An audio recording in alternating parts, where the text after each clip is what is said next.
ಸೂರ್ಯಕಾಂತಿ ಸೂರ್ಯಕಾಂತಿ. ಸಂಗೀತ, ಇವರೇ ನಮ್ಮ ಬಾಬು. ಅರ್ಜೆಂಟ್ ಏನೂ ಇಲ್ಲಮ್ಮ, ಸಮಾಧಾನವಾಗಿ ನೋಡಿ ಅಭಿಪ್ರಾಯನ ತಿಳಿಸು.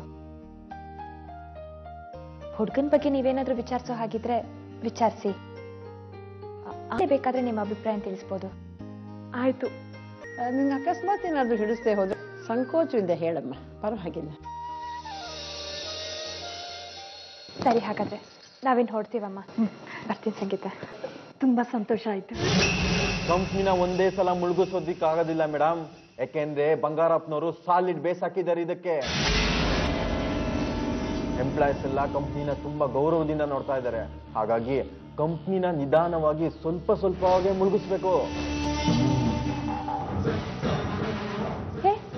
ಈ ಫೋಟೋ ಈ ಫೈಲ್ ಯಾಕೆ ಬಂತು ಮೇಡಮ್? ಈ ಫೈಲ್ನ ಸಂಗೀತ ಮೇಡಮ್ ಅವ್ರ ಟೇಬಲ್ ಮೇಲಿಂದ ತಗೊಂಡ್ ಬಂದೆ ಮೇಡಮ್. ಸಂಗೀತನ? ಓಕೆ, ಅವ್ರನ್ನ ಕರೀರಿ. Okay madam. ನಿನಗೆ ಗೊತ್ತಾ ಸಂಗೀತ, ನಾವಿರೋದು ಈ ಬಾಬು ಅವ್ರ ಮನೇಲೆ. ಏನ್ ಹೇಳ್ತಾ ಇದ್ದೀರಾ ನೀವು? ಹೌದು. ನಿನಗೆ ಈ ಹುಡುಗ ಇಷ್ಟ ಆದ್ನಾ? ಅದು ನನ್ಗೇನೋ ಇಷ್ಟನೇ. ಓಕೆ ಹೇಳೋಣ ಅಂತಿದ್ದೀನಿ. ಓಹೋ, ಹಾಗ? ಒಳ್ಳೇದಾಗ್ಲಿ, ಒಳ್ಳೆ ಹುಡುಗಾನೆ. All the best. Thanks ma'am. ಸರಿ, ನಿನ್ ಹೊರಡು. ನಿಮ್ಗೊಂದು ವಿಷಯ ಗೊತ್ತಾ? ಕಾಂತಿ ಅಕ್ಕ ಮತ್ತೆ ಆಂಟಿ ನಮ್ ಬಾಬುಗ್ ನೋಡಿರೋ ಹುಡುಗಿ ಸಂಗೀತ ಬೇರೆ ಯಾರು ಅಲ್ಲ, ನಮ್ಮ ಆಫೀಸಲ್ಲಿ ಕೆಲಸ ಮಾಡ್ತಿರೋ ಹುಡುಗಿನೇ. ಏನು, ನಮ್ಮ ಆಫೀಸಲ್ಲಿ ಕೆಲಸ ಮಾಡ್ತಿದ್ದಲ್ಲ ಸಂಗೀತ, ಅವಳ? ತುಂಬಾ ಒಳ್ಳೆ ಹುಡುಗಿ, ಒಳ್ಳೆ ಸ್ವಭಾವದವಳು. ನಮ್ ಬಾಬುಗಂತೂ ಹೇಳ್ ಮಾಡ್ತಿದ್ ಜೋಡಿ ಅವಳು. ಹಲೋ ಕಾಂತಿ ಅವ್ರೆ, ನಾನು ಸಂಗೀತ ಅವರಮ್ಮ ಸರೋಜ ಮಾತಾಡ್ತಿರೋದು. ಹೇಳಿಮ್ಮ. ದೇವ್ರ ದಯ್ಯಮ್ಮ, ನಮ್ ಸಂಗೀತ ಬಾಬು ಅವ್ರನ್ನ ಮದುವೆ ಆಗೋದಕ್ಕೆ ಒಪ್ಪಿದಾಳೆ.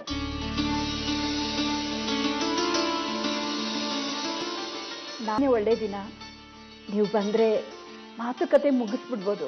ತುಂಬಾ ಸಂತೋಷ ಆಯ್ತಮ್ಮ, ಹಾಗೆ ಆಗ್ಲಿ. ಸರಿನಮ್ಮ, ಫೋನ್ ತಿನಿ. ಅಮ್ಮ, ಸರೋಜ ಅವ್ರು ಫೋನ್ ಮಾಡಿದ್ದು ಸಂಗೀತ ಬಾಬು ಅವ್ರನ್ನ ಮದ್ವೆ ಆಗೋದಕ್ಕೆ ಒಪ್ಕೊಂಡ್ಲಂತೆ.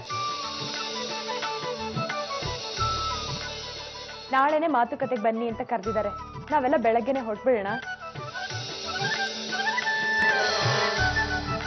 ಸಂಗೀತ, ಕಾಫಿ ಬಮ್ಮ.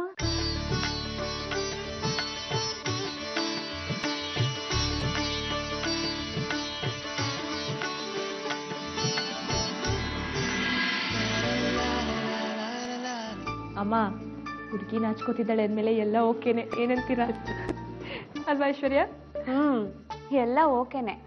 ಆದ್ರೂ ಏನೇ ಇದ್ರು ಮೊದ್ಲೇ ಪರಸ್ಪರ ಮಾತಾಡಿ ಎಲ್ಲಾ ವಿಷಯನೂ ಕ್ಲಿಯರ್ ಮಾಡ್ಕೊಂಡ್ಬಿಡ್ಬೇಕು. ಆಮೇಲೆ ಆ ವಿಷಯ ಹೇಳಿಲ್ಲ, ಈ ವಿಷಯ ಹೇಳಿಲ್ಲ ಅಂತ ಒಂದ್ ಮಾತು ಬರ್ಬಾರ್ದು ನೋಡಿ. ಅದೇನು ಅಂದ್ರೆ ಬಾಬು ಅವ್ರಿಗೆ ಈಗಾಗ್ಲೇ ಒಂದ್ಸಲ ಎಂಗೇಜ್ಮೆಂಟ್ ಆಗಿದೆ. ಗೊತ್ತು, ಬಾಬು ಅವ್ರಿಗೂ ಅಂತಿಯವ್ರಿಗೂ ಎಂಗೇಜ್ಮೆಂಟ್ ಆಗಿತ್ತು. ಇದನ್ನೇ ತಾನೇ ನೀವು ಹೇಳೋದಕ್ಕೆ ಹೊರಟಿದ್ದು? ನಿಂಗೆ ಆ ವಿಷಯ ಗೊತ್ತಾ? ಹೌದು, ಗೊತ್ತು. ಎಲ್ಲಾ ವಿಷಯನೂ ಮೊದಲೇ ಕಾಂತಿಯವ್ರು ಫೋನ್ ಮಾಡಿ ನನಗೆ ತಿಳಿಸಿದ್ರು. ಆ ಅರ್ಶುನ್ ನಂಬ್ಕೊಂಡ್ರೆ ನಿನ್ಗೇನು ದಕ್ಕೋದಿಲ್ಲ.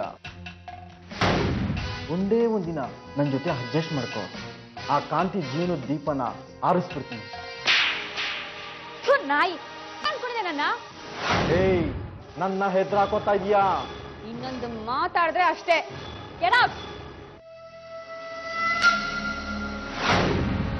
ಹಲೋ, ಜನ ನಿನ್ನಂತ ನಾಯಿಗಳನ್ನೇ ಸಾಕೊಂಡಿದ್ಯಲ್ಲೋ.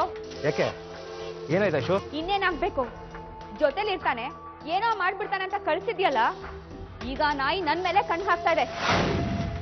ನಿನ್ನಿಂದ ಇಸಿಯಕ್ಕಾಗಲ್ವಂತೆ. ಅವನ ಜೊತೆ ಅಡ್ಜಸ್ಟ್ ಮಾಡ್ಕೊಂಡ್ರೆ ನನ್ನ ಆಸೆ ಕನ್ಸು ಎಲ್ಲ ಪೂರೈಸ್ತಾವಂತೆ. ಏಯ್, ಒಂದು ಮಾತನ್ನ ತಲೆಲಿಟ್ಕೊ. ನಿನಗೆ ಎಷ್ಟು ದುಡ್ಡು ಬೇಕು ಕೇಳು, ನಾನ್ ಬಿಸಾಕ್ತೀನಿ. ನಾಯಿ ತರ ನಾನು ಹೇಳ್ದಾಗೆ ಕೇಳ್ಕೊಂಡು ನನ್ನ ಹಿಂದೆ ಬಿದ್ದಿರ್ಬೇಕು ಅಷ್ಟೇ. ಯಾವುದೋ ದಾರಿ ತಪ್ಪಿದ ನಾಯಿನ ಕಳಿಸ್ತೆ ಅನ್ನಿಸ್ತಿದೆ. ಐ ಆಮ್ ಸಾರಿ, ಬಟ್ ನಾನು ನಿಯತ್ತಾಗಿದ್ದೀನಿ. ಆ ಪ್ರಸನ್ನನ ಜಾಗಕ್ಕೆ ನಾನೇ ಬರ್ತೀನಿ. ಸರಿ, ಅದೇನ್ ಮಾಡ್ತೀಯೋ ಮಾಡು.